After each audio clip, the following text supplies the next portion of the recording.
Kabut tebal menyelimuti lautan Antartika saat kapal ekspedisi MV Hondius perlahan memotong bongkahan es raksasa.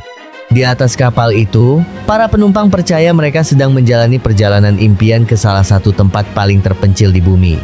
Tapi, beberapa hari kemudian, seorang penumpang mulai batuk darah di tengah malam. Dan tanpa ada yang sadar, sesuatu yang jauh lebih mengerikan mungkin sudah menyebar di dalam kapal. Di tengah suhu beku dan badai es yang tak bisa diprediksi, MV Hondius berada ratusan kilometer dari bantuan medis terdekat. Tidak ada rumah sakit, tidak ada evakuasi cepat. Hanya lautan hitam dan puluhan orang yang mulai merasa tidak sehat hampir bersamaan. Awalnya gejala itu tampak biasa, demam ringan, pusing, sesak napas. Kru kapal mengira itu hanya kelelahan akibat cuaca ekstrim. Namun ketika satu penumpang tiba-tiba pingsan di ruang makan, suasana kapal berubah total. Tim medis darurat mulai memeriksa seluruh penumpang. Lorong kapal yang sebelumnya dipenuhi wisatawan kini berubah sunyi. Pintu kabin mulai ditutup satu persatu. Dan di ruang observasi kecil kapal, para dokter mulai mencurigai sesuatu yang lebih berbahaya dari flu biasa. Di saat itulah istilah patient zero mulai terdengar di antara kru.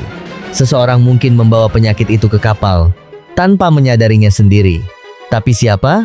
Dan bagaimana virus itu bisa muncul di tengah laut es yang nyaris terisolasi dari dunia? Sementara badai salju menghantam lambung kapal, investigasi darurat dimulai. Riwayat perjalanan setiap penumpang diperiksa. Kamera keamanan dipelajari ulang. Ruang makan, deobservasi, hingga area mesin mulai disterilkan. Ketegangan perlahan berubah menjadi paranoia. Beberapa penumpang mulai saling curiga. Ada yang percaya wabah berasal dari hewan liar saat ekspedisi darat. Ada yang yakin penyakit itu sudah dibawa sejak keberangkatan. Di media internal kapal, rumor berkembang jauh lebih cepat daripada informasi resmi. Namun hasil pemeriksaan laboratorium sementara memunculkan satu nama yang membuat seluruh kru terdiam, hantavirus. Sebuah virus langka namun mematikan yang biasanya menyebar melalui kontak dengan hewan pengerat atau partikel udara terkontaminasi. Masalahnya, tidak seorang pun memahami bagaimana virus itu bisa muncul di kapal modern yang sangat steril. Dan yang lebih mengerikan, gejalanya bisa terlambat muncul selama beberapa hari. Artinya, penyebaran mungkin sudah terjadi sebelum siapapun sadar. Kapal mulai menerapkan karantina internal, penumpang dilarang berkumpul, ruang makan ditutup, lampu lorong diredupkan untuk menghemat energi medis. Di luar kapal, badai es semakin ganas. Di dalam kapal, ketakutan mulai mengambil alih. Di sebuah kabin sempit dekat dek tengah, tim medis menemukan petunjuk penting. Seorang penumpang diketahui sempat mengalami demam sebelum keberangkatan, namun tidak melaporkannya saat pemeriksaan awal. Ia juga diketahui ikut ekspedisi darat dekat area koloni hewan liar beberapa hari sebelumnya. Apakah dia benar-benar patient zero? Tidak ada yang tahu pasti. Tapi sejak malam itu, seluruh arah investigasi berubah. Beberapa kru mulai memakai pakaian hazmat sederhana. Area tertentu dikunci total. Udara di beberapa bagian kapal disaring ulang secara manual.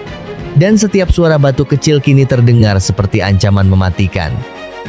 Di tengah kekacauan itu, satu masalah besar muncul. Persediaan medis mulai menipis.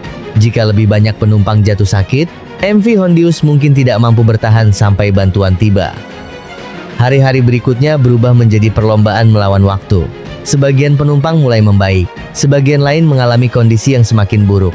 Sementara itu, dunia luar baru mulai mengetahui bahwa sebuah kapal ekspedisi di tengah lautan es sedang menghadapi kemungkinan wabah mematikan. Dan hingga hari ini, kasus itu masih menyisakan banyak pertanyaan. Apakah virus benar-benar berasal dari satu orang? Apakah penyebarannya terjadi di kapal? Atau jauh sebelum pelayaran dimulai?